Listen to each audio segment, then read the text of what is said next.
مولاي صل وسلم دائما أبدا على حبيب.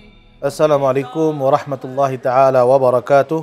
إن الحمد لله والصلاة والسلام على رسول الأمين وعلى آله وصحبه ومن تابعهم بإحسان إلى يوم الدين. أما بعد, দূরের এবং কাছের দেশের এবং প্রবাস থেকে যারা আপনাদের প্রিয় অনুষ্ঠান শাহনশাহ জিয়াউল হক মাইজ ভান্ডারী ট্রাস্ট কর্তৃক আয়োজিত আপনাদের প্রিয় অনুষ্ঠান আলোকধারা দেখছেন, সকলকেই জানাচ্ছি আন্তরিক শুভেচ্ছা এবং মোবারকবাদ। আশা করছি সবাই ভালো আছেন এবং সুস্থ আছেন। প্রিয় দর্শক, প্রতি পর্বের ন্যায় আমরাও আজকে আমাদের এই পর্বটি অত্যন্ত গুরুত্বপূর্ণ বিষয় দিয়ে সাজিয়েছি, আর তা হচ্ছে পবিত্র কোরআন এবং হাদিসের আলোকে রাসূলুল্লাহ সাল্লাল্লাহু আলাইহি ওয়াসাল্লামের শান এবং আজমত। মহান আল্লাহ রাব্বুল আলামিন সূরা ইনশিরাহের ভিতরে অত্যন্ত সুন্দর করে চতুর্থ আয়াতে বলেছেন, ওয়া রাফা'না লাকা যিকরাক, হে হাবিব, আমি আপনার স্মরণকে অত্যন্ত সমুন্নত করেছি।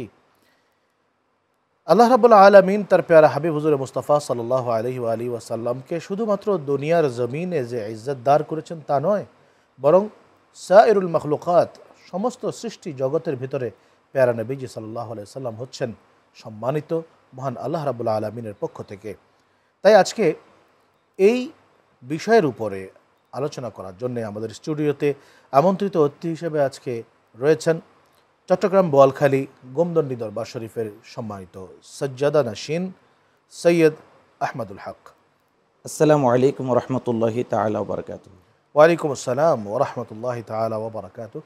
মোহতারাম, আজকে আমি আপনার কাছে আজকের এই বিষয় সংশ্লিষ্ট যে প্রশ্নের প্রথম প্রশ্নটি আপনার কাছ থেকে করব এবং আপনার মাধ্যমে জাতির সামনে জ্ঞানের ভাণ্ডার থেকে, আপনার জ্ঞানের ভাণ্ডার থেকে কিছু তারা যেন উপকৃত হতে পারে সেই আশা করব। প্রথমে আপনার কাছে জানতে চাচ্ছি যে রাসূল আকা আলাইহিস সালাতু ওয়াস সালামের শান আজমতের ব্যাপারে পবিত্র কালামুল্লাহ শরীফ এবং প্যারা হাবিব মুস্তাফা সাল্লাল্লাহু আলাইহি ওয়াসাল্লামের নুরানি জবানের মুবারকের মাধ্যমে তিনি কি কি ইরশাদ করেছেন এই বিষয়টি জানতে চাচ্ছি। আহমাদুল্লাহ রাব্বুল আলামিন ওয়া উসাল্লি ওয়া উসাল্লিমু আলা রাসূলিহিল আমিন, আম্মা বা'দ। শাহনশাহ হযরত সৈয়দ জিয়াউল হক ট্রাস্ট ইসলামিক অনুষ্ঠান আলোকধারার সম্মানিত সঞ্চালক মহোদয়কে আন্তরিক মোবারকবাদ জানাই। তিনি আমাকে সেটের মধ্যে আমন্ত্রণ জানিয়েছেন। আজকের বিষয়টি খুবই গুরুত্বপূর্ণ, কারণ যাকে না পেলে, যিনি না আসলে, ধরাধামের মধ্যে তশরিফ না আনলে আল্লাহ পাক রব্বুল আলামিন এই ধরাধামই তৈরি করতেন না। তিনি হলেন আকায়ে নামেদার হযরতে মুহাম্মদ মুস্তাফা সাল্লাল্লাহু আলাইহি ওয়াসাল্লাম। এবং আল্লাহ পাক রব্বুল আলামিন ওনার শানে আজমতে কোরআনে পাকে অসংখ্য আয়াত আল্লাহ পাক নাজিল করেছেন, যার মধ্যে একটি হচ্ছে ওয়া রাফা'না লাকা যিকরাক, আয় হাবিব, আমি আপনার জিকিরকে বুলন্দ করেছি, মর্যাদা সম্পন্ন করেছি, আজমতওয়ালা করেছি। যেমন আমরা নামাজ পড়ি, রোজা রাখি, হজ করি, যাকাত দেই, কিন্তু আল্লাহ পাক কিন্তু নামাজও পড়েন না, রোজাও রাখেন না, হজও করেন না, যাকাতও দেন না। আল্লাহ পাক রব্বুল আলামিন হাকামুল হাকিমিনের কাছে যদি জানতে চাই, ইয়া রব্বুল আলামিন, আপনি কি কিছুই করেন? আপনার কর্ম আমরা একটু জানতে চাই, আপনার প্রিয় কর্মটি আমরা একটু জানতে চাই। আল্লাহ পাক রব্বুল আলামিন পবিত্র কোরআনে ঘোষণা করেন, ইন্নাল্লাহা ওয়া মালাইকাতাহু ইউসাল্লুনা আলান নবী, খুদ আল্লাহ পাক রব্বুল আলামিন যার জিকির করেন, যাকে স্মরণ করেন ফেরেশতাদেরকে নিয়ে, তার জিকিরের মকাম সম্পর্কে বলার মতো কোনো পরিসীমা আমাদের মধ্যে নাই। এবং শুধু তাই নয়, আল্লাহ পাক রব্বুল আলামিন কোরআনে পাকের অন্য আয়াতের মধ্যে ঘোষণা করতেছেন, কুল ইন কুনতুম তুহিব্বুনাল্লাহ ফাত্তাবিউনি ইউহিব্বুকুমুল্লাহ, যে কেউ যদি আল্লাহর করিব বা আল্লাহর মুহাব্বতের চাদরের নিচে যেতে চায়, তাহলে শর্ত দিয়েছেন রসুলের ইত্তেবা করা, অর্থাৎ রসুলকে মুহাব্বত করা। তো এই জন্য রসুলে পাকের আজমত, রসুলে পাকের মকাম, রসুলে পাকের শান, এটা অনেক উপরে এবং ওনার সম্মান এবং মর্যাদা এত বেশি। উনি যদি মক্কায় থাকেন, কোরআন যখন নাজিল হচ্ছে, ওই কোরআন মাক্কি হয়ে যায়। উনি যখন মদিনায় থাকেন, ওই সূরাটা মাদানী হয়ে যায়। অন্যান্য নবীর ক্ষেত্রে হয়েছে, যখন অন্যান্য নবীরা যখন কোরআনের আয়াত বা তাদের আল্লাহর বিধান, সংবিধান যখন আসতো, আল্লাহ পাক যখন নাজিল করতেন নির্দিষ্ট স্থানের মধ্যে, যেমন তুর পাহাড়ের মধ্যে মুসা পয়গম্বরকে আল্লাহ পাক যাওয়ার নির্দেশ দিয়েছেন যে আল্লাহ কথা বলবেন, ওহী দিবেন, সমস্যার সমাধান করবেন, তুর পাহাড়ে আসো। কিন্তু রসুল পাকের মকাম এত পড়ে, ওনার মর্যাদা এত পড়ে যে উনি যখন মক্কায় যায় আল্লাহর কোরআন মক্কায় নাজিল হয়, উনি যখন মদিনায় যায় আল্লাহর কোরআন মদিনায় নাজিল হয়, উনি যখন ওটের উপর সাওয়ার করে তখন ওটের সাওয়ার অবস্থা আল্লাহর কোরআন নাজিল হয়, উনি হুজরাতে থাকলেও কোরআন সেখানে চলে যায়। তো এর দ্বারা প্রমাণিত হয় যে রসুলের আজমত বা মকাম, এটার মর্যাদা কোনো শব্দ দিয়ে বা আমরা আমাদের এই সংক্ষিপ্ত আলোচনা দিয়ে বা আমাদের অনুপযুক্ত জবান দিয়ে এটা সমাপ্ত করা আমাদের পক্ষে সম্ভব নয়। আমি আপনার কাছে এখন জানতে চাইব যেটি যে রাসূল আকা আলাইহিস সালাতু ওয়াস সালামকে আমরাও তো মহব্বত করি, আবার তার সাহাবায়ে কেরাম রাদিয়াল্লাহু আনহুম আজমাইন তারা মহব্বত করতেন। তাদের মহব্বতের ধারাটা ছিল কি এবং আমরা যে মহব্বত করি আমাদের মহব্বতের ধারাটা কি? যেমন পবিত্র কোরআনে আল্লাহ পাক ঘোষণা করছেন আতিউল্লাহ ওয়া আতিউর রাসূল, তোমরা আল্লাহর ইতিআত করো। এখানে সমাপ্ত করেন না আয়াতকে ওয়া আতিউর রাসূল, এখানে রসুলে পাকের ইতিআত করার জন্য বলেছেন। কিভাবে? রসুলে পাক যেভাবে চলতেন, রসুলে পাক যে জীবন আদর্শ আমাদেরকে শিক্ষা দিয়েছেন, রসুলে পাকের সুন্নত, রসুলে পাকের দেওয়া কর্ম, ওনার মনসম্মতি, এগুলাকে অনুসরণ করা আমাদের জন্য বাধ্যতামূলক। যার কারণে সাহাবায়ে কেরামগণ রসুলে পাককে নিজের জানের চাইতে বেশি ভালোবাসতেন। শুধু রসুলে পাককে এক নজর দেখার জন্য আসহাবে সুফফার, যারা রসুলে পাকের সাথীগণ ছিলেন, যারা সাহাবগণ ছিলেন, যাদের মধ্যে ইমাম হচ্ছেন হযরত আবু হুরায়রা রাদিয়াল্লাহু তাআলা, তিনি এক সময় হাদিসের মধ্যে পাওয়া যায় যে তিনি যখন রসুলে পাক মসজিদে নববীতে তশরিফ আনতেন, আনার পরে উনি ওনার চক্ষু আঙ্গুল দিয়ে চোখের পাতাটাকে মেলে রাখতেন। একজন জিজ্ঞেস করতেছেন যে তুমি তোমার চোখের পাতাটাকে মেলে রাখছো কেন? তখন হযরত আবু হুরায়রা রাদিয়াল্লাহু তাআলা তিনি চোখের পানি ছেড়ে বলতেছেন, রসুলে পাক মসজিদে নববীতে তশরিফ এনেছেন, আমি চাচ্ছি যে একটা চোখের পলক পড়লে যেইটুকু দূরত্ব রসুলের সাথে তৈরি হয় সেইটুকু যেন দূরত্ব আমার সাথে তৈরি না হয়। সুবহানাল্লাহ। এত রসুলে পাকের প্রতি তাজিম, মহাব্বত এবং রসুলে পাক সাল্লাল্লাহু আলাইহি সাল্লামের দিকে তাকিয়ে থাকাটাকে তারা কল্যাণময় মনে করতেন। হযরত সিদ্দিক আকবর ক্ষুধার যন্ত্রণায় যখন এত কাতর হয়ে গেছেন, ফারুকে আজম ক্ষুধার যন্ত্রণায় কাতর, হযরত আবু হুরায়রা রাদিয়াল্লাহু তাআলা তিনি তো খিদার যন্ত্রণায় পাথরের চোকা অংশ, অর্থাৎ উঁচু পাথরের যে চোকা অংশ থাকে ওটার সাথে নিজের পেটকে এমনভাবে দিয়ে রাখতেন, ঝুলে পড়তেন দাড়িপাল্লার মতো দুই দিকে শরীরকে, যাতে ক্ষুধার যন্ত্রণাটা অনুভব না হয়। তারা বলতেছেন রসুলে পাক সাল্লাল্লাহু আলাইহি সাল্লামকে দেখলে আমাদের ক্ষুধার যন্ত্রণা চলে যায়, আমাদের হৃদয়ের যন্ত্রণা চলে যায়, আমাদের যন্ত্রণার সমস্ত কিছু চলে যায় একমাত্র দিদারে মুস্তফার কারণে। তো এই জন্য রসুলে পাককে মহাব্বত করা প্রত্যেক উম্মতের জন্য এটা বাধ্যতামূলক ফরজ, এবং শরীয়ত কখনো রসুলে পাকের ভালোবাসা ছাড়া পরিপূর্ণতা লাভ করতে পারে না। আমরা আল্লাহর হাবিব সাল্লাল্লাহু আলাইহি ওয়াসাল্লামকে বিশেষ বিশেষ কিছু কর্মকাণ্ডের মাধ্যমে প্যারা নবীজিকে আমরা স্মরণ করে থাকি, তার মহাব্বতকে জাহির করে থাকি। আবার অন্যদিকে অন্য ধারার কিছু লোক আছেন যারা বলে থাকেন যে না, রাসূল পাক সাল্লাল্লাহু আলাইহি ওয়াসাল্লামকে তার সুন্নাহর মাধ্যমে, অনুসরণের মাধ্যমে তাকে মহব্বত করতে হবে, এর বাইরে আর অন্য কিছু করা যাবে না। এই বিষয় নিয়ে আপনার কাছ থেকে জানতে চাচ্ছি। সুন্দর একটি প্রশ্ন, যেটা বর্তমান যুগোপযোগী একটি প্রশ্ন। যেমন ওয়ারাফা'না লাকা যিকরাকা, আমরা একটু আগে আয়াতের একটু আলোচনা আমরা শুনেছি। এখানের আরেকটি আয়াত আছে আলাম নাশরাহ লাকা সদরাক, রসুলে পাকের সিনা মুবারকের প্রতি ইশারা করেছেন। মুফাসসিরগণ বলেন যে রসুলে পাক সাল্লাল্লাহু আলাইহি সাল্লামের সিনা মুবারককে প্রশস্ত করা হয়েছে। প্রশস্ত বলতে কি? প্রশস্ত বলতে রসুলে পাক সাল্লাল্লাহু আলাইহি সাল্লাম সিনা মুবারকের মধ্যে এত প্রশস্ত যে সেখানে 12টি মজলিস রয়েছে। 12টি মজলিসে লক্ষ লক্ষ আল্লাহর ওলিগণ সেখানে বিচরণ করছেন। 12 মজলিসের 12 জন ইমাম আছেন। 12 ইমামের ইমাম যিনি, তিনি হলেন রহমাতাল লিল আলামিন।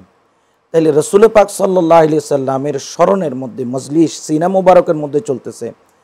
তো এই স্মরণটাকে অন্তরের মধ্যে অবশ্যই রাখতে হবে। তার কিছু কর্মের মধ্যে যেমন আমরা পালন করে থাকি ঈদে মিলাদুন নবী সাল্লাল্লাহু আলাইহি ওয়াসাল্লাম, যেমন পবিত্র কোরআনে বলতেছেন কুল বিফদলিল্লাহি ওয়া বিরহমাতিহি ফাবিযালিকা ফালইফরাহু হুয়া খায়রুম মিম্মা ইয়াজমাউন, যে রসুল পাক সাল্লাল্লাহু আলাইহি সাল্লামের রহমতের আগমনকে কেন্দ্র করে খুশি উদযাপন করে জশ্নে জুলুস ঈদে মিলাদুন নবী, এরপরে মাহফিল, এবং এই মেহফিলের মধ্যে রসুল পাক সাল্লাল্লাহু আলাইহি সাল্লামের জীবন আদর্শ আলোচনা করা, এরপরে হচ্ছে গিয়ে একসাথে মিলিত হয়ে রসুলের উপর দরুদ পড়া, কিয়াম করা, সালাতুস সালাম পেশ করা, এরপরে গরিব অসহায় মিসকিনদেরকে খাবার বিতরণের মাধ্যমে মানবতার খেদমতে রসুল পাকের আদর্শকে সঙ্গে নিয়ে অগ্রসর হওয়া, এরপরে আমরা বিভিন্ন ধরনের অনুষ্ঠানাদি যেগুলো করি, যেগুলো শরীয়তের সীমারেখার মধ্যে থাকবে, হুদুদের মধ্যে থাকবে, যাতে শরীয়তের সীমারেখাটা উল্লঙ্ঘন না হয়।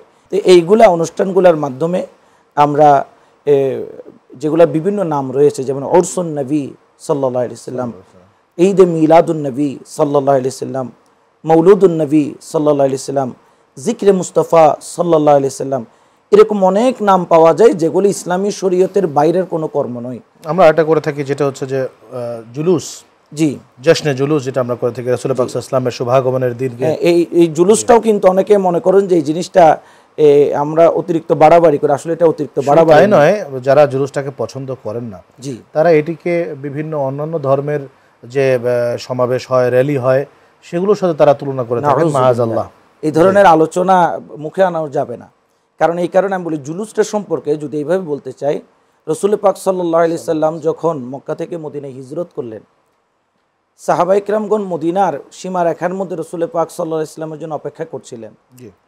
তো রাসূল পাক আসতে দেরি হচ্ছে, তারা চিন্তিত হচ্ছেন, কিন্তু আল্লাহ পাক রব্বুল আলামিন রাসূল পাক সাল্লাল্লাহু আলাইহি সাল্লামকে দেরি করাচ্ছেন নির্দিষ্ট একটা কারণে।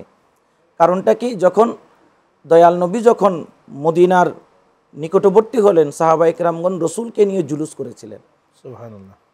তলা আল বদরু আলাইনা মিন সানিয়াতিল বিদাই ওয়াজাবা শুকরু আলাইনা মা'দা লিল্লাহি দাই, এরকম এই যে নাত পড়ে পড়ে জুলুস করে করে রসুলে পাককে স্বাগতম জানিয়ে দফ বাজিয়ে তারা নিয়ে গিয়েছিলেন, এবং বিভিন্ন তারিখ ঘোষণা করে, তার মধ্যে একটি তারিখ হচ্ছে সেদিন 12ই রবিউল আউয়াল ছিল। সুবহানাল্লাহ। তো বোঝা যায় যে সাহাবায়ে কিরামগণ রসুলে পাককে নিয়ে জুলুস করেছেন, অর্থাৎ মিছিল বা র্যালি যেটাকে বলা হয়, এটা ইসলামী শরীয়তের মধ্যে আপনার বাড়াবাড়ি বা অবৈধ এটা বলার কোনো সুযোগ নাই, এটা আমি কোনো সুযোগ দেখছি না। শেষ প্রশ্ন আমি আপনার কাছে জানতে চাইব, সেটি হচ্ছে যে আল্লাহ তাআলা কোরআনে পাকে সূরা আহজাবে 57 নম্বর আয়াতে ইরশাদ করেছেন, ইন্নাল্লাযীনা ইউযুনাল্লাহা ওয়া রাসূলাহু লা'নাহুমুল্লাহু ফিদ দুনিয়া ওয়াল আখিরাহ। যারা আল্লাহর হাবিব মুস্তাফা সাল্লাল্লাহু আলাইহি ওয়া সাল্লামকে এবং আল্লাহ সুবহানাহু ওয়া তাআলাকে কষ্ট দিবে। দেখুন, আমরা যতটুকু জানি যে কষ্ট কিংবা আনন্দ কিংবা দুঃখ পাওয়া, আনন্দিত হওয়া, আরাম পাওয়া ইত্যাদি যে সিফাতগুলো, এগুলো কিন্তু আল্লাহ রাব্বুল আলামিনের সিফাত নয়, এগুলো আল্লাহ তাআলার সাথে যায় না, এগুলো মানুষের সিফাত। কিন্তু যেহেতু রাসূল আকরাম আলাইহিস সালাতু ওয়াস সালামের শানে কষ্ট দিলে সেটি পক্ষান্তরে আল্লাহ রাব্বুল আলামিনকেই কষ্ট দেওয়া হয়, যার কারণে আল্লাহ তাআলা ওই সিফাতটাকে নিজের করে নিয়েছেন। কোরআন আয়াতের মাধ্যমে আমরা বুঝতে পারলাম, ইন্নাল্লাযীনা ইউযুনাল্লাহা ওয়া রাসূলাহু।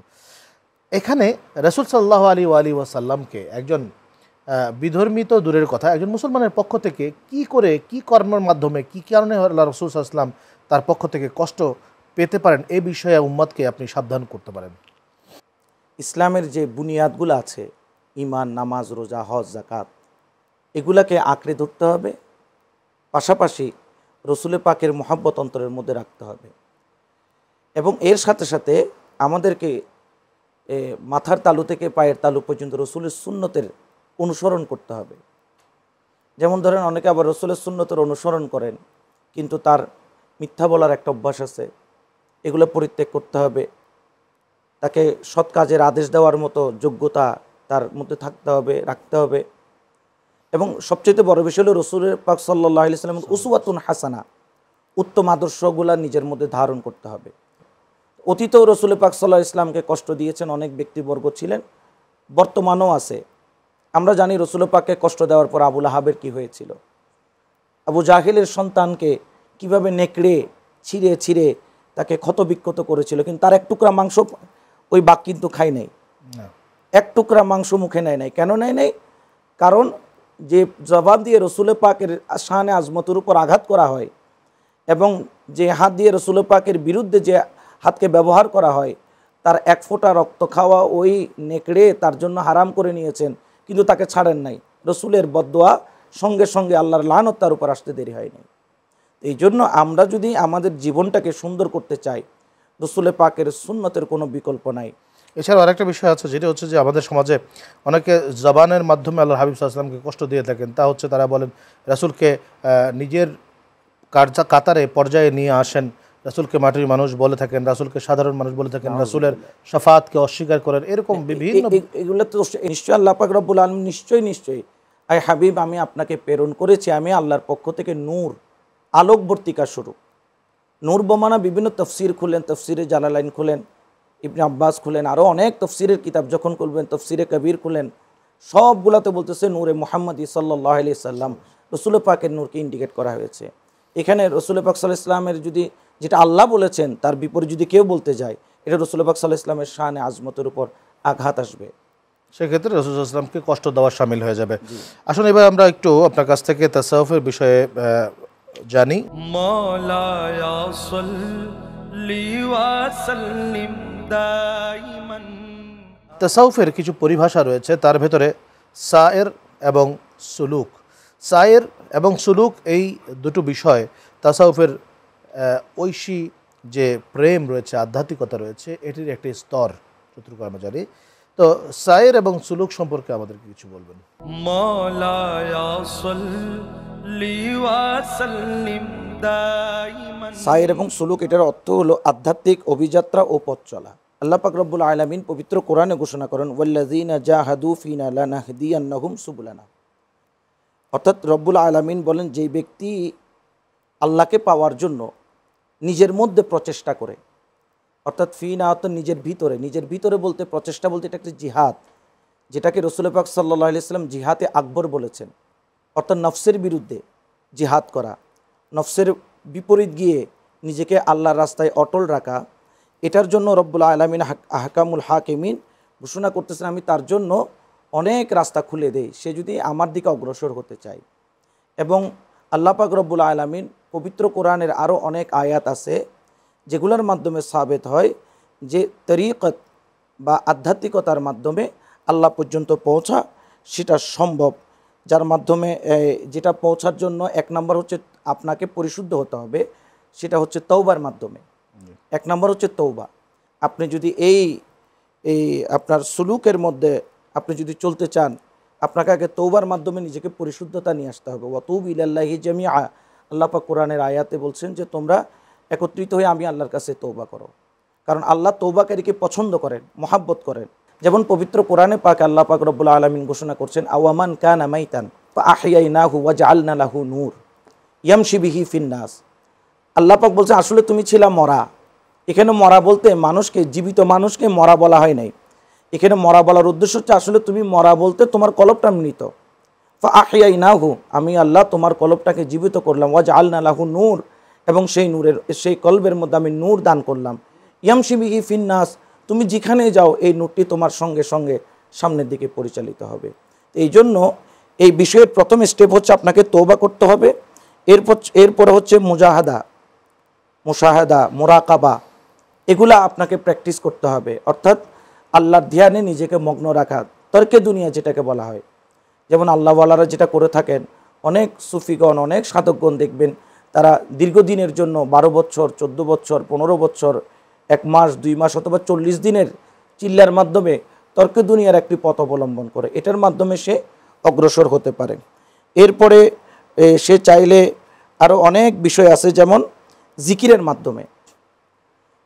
মাধ্যমে এই রাস্তার মধ্যে সে আপনার অগ্রগতি অর্জন করতে পারে। কারণ আল্লাহ পাক পবিত্র কোরআনে বলছে, ওয়াজকুরুল্লাহ যিকরান কাসীরা, তোমরা অধিক পরিমাণে জিকির করো।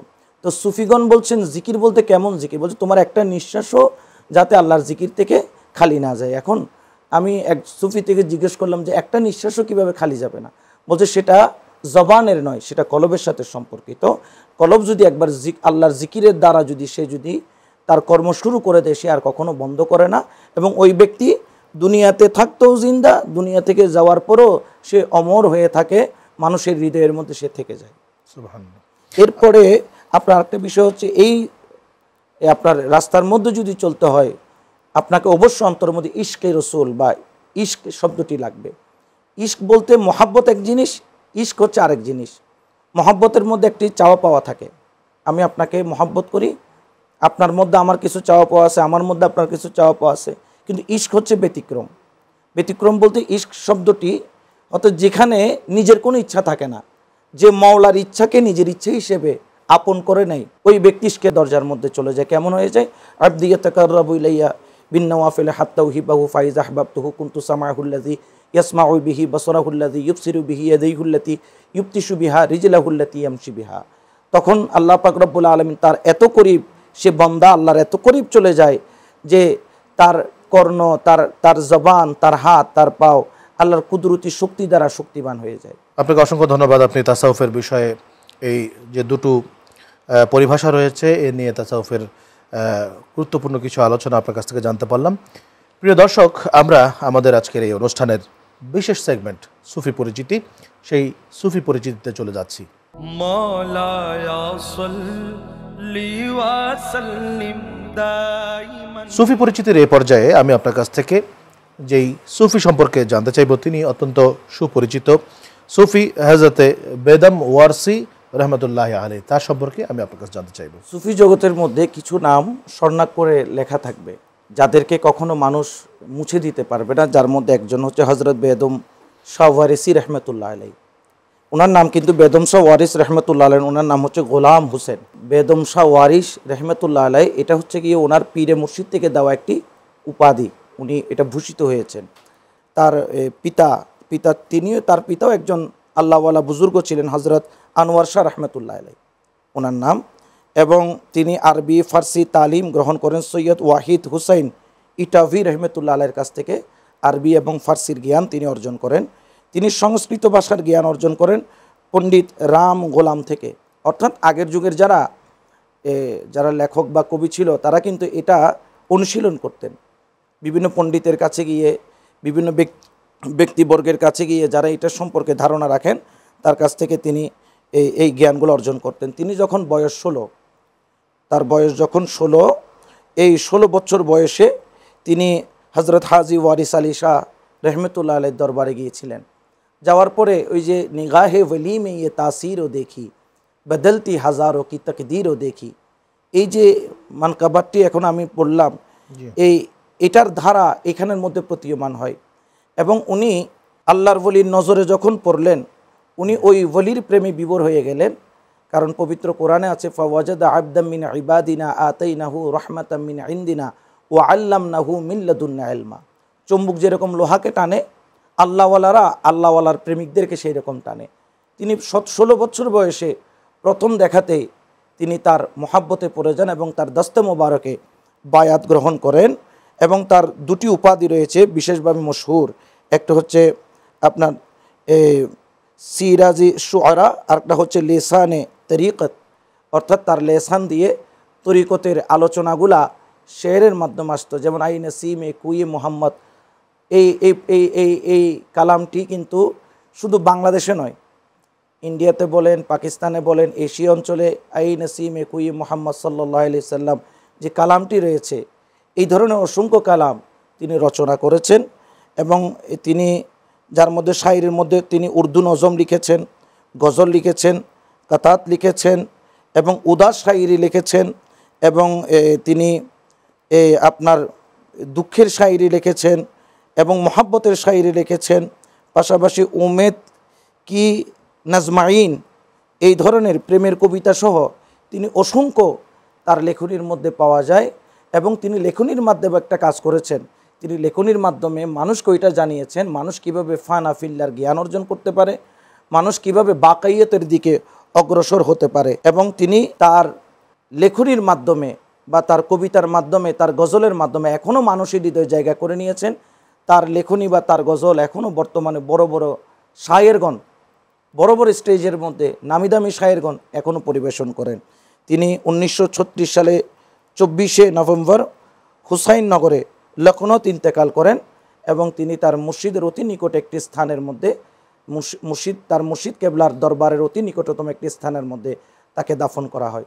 মূল কথা হলো যে এই শায়েরগণ তাদের কাজ আধ্যাত্মিকতাটাকে তাদের রূপক শব্দ ব্যবহার করে, রূপক শব্দ দিয়ে মানুষকে আল্লাহর দিকে ধাবিত করা, এটাই হচ্ছে শায়েরদের কাজ। এবং এটার মাধ্যমে তিনি মানুষের হৃদয়ে স্থান নিয়েছেন এবং আল্লাহওয়ালাও তিনি হয়েছেন। আপনাকে অসংখ্য ধন্যবাদ আজকের অত্যন্ত গুরুত্বপূর্ণ সুফি পরিচিতির সুফি হযরতে বেদম ওয়ারসি রহমতুল্লাহ আলাইহি সম্পর্কে, তার জীবন আদর্শ, তার লিখনী, তার বিভিন্ন কর্মকাণ্ড, এ ব্যাপারে আপনি গুরুত্বপূর্ণ কিছু আলোচনা রেখেছেন। প্রিয় দর্শক, আমরা এতক্ষণ যাবৎ সৈয়দ আহমদুল হক মোহতারমের কাছ থেকে আল্লাহর হাবিব মুস্তাফা সাল্লাল্লাহু আলাইহি সাল্লামের শান ও আজমত, সেই সাথে তাসাউফের সায়ের এবং সুলুক সম্পর্কে, তারই সাথে হযরত বেদ ওমর রহমতুল্লাহ আলাইহি সম্পর্কে অত্যন্ত গুরুত্বপূর্ণ আলোচনা তিনি পেশ করলেন। আমরা জানতে পারলাম অনেক কিছুই। আল্লাহ রাব্বুল আলামিন যেন তার হাবিব মুস্তাফা সাল্লাল্লাহু আলাইহি ওয়া আলিহি ওয়াসাল্লামের মহাব্বত, গোলামি এবং তার পায়েরবন্দিতে আমাদের প্রত্যেককে আজীবন মৃত্যুর আগ পর্যন্ত আল্লাহ তাআলা আমাদের সকলকে সেই ভালোবাসা বুকে নিয়ে যেন আমরা কাটাতে পারি এবং ভালোবাসা বুকে নিয়ে যেন আমরা কবরে যেতে পারি, সেই তৌফিক আল্লাহ রাব্বুল সুবহানাহু ওয়া তাআলা দান করুন। আমিন। সকলে ভালো থাকবেন, সুস্থ থাকবেন সেই কামনা করে SZHM ট্রাস্ট নিবেদিত আলোকধারা অনুষ্ঠান থেকে আজকের মতো বিদায় নিচ্ছি।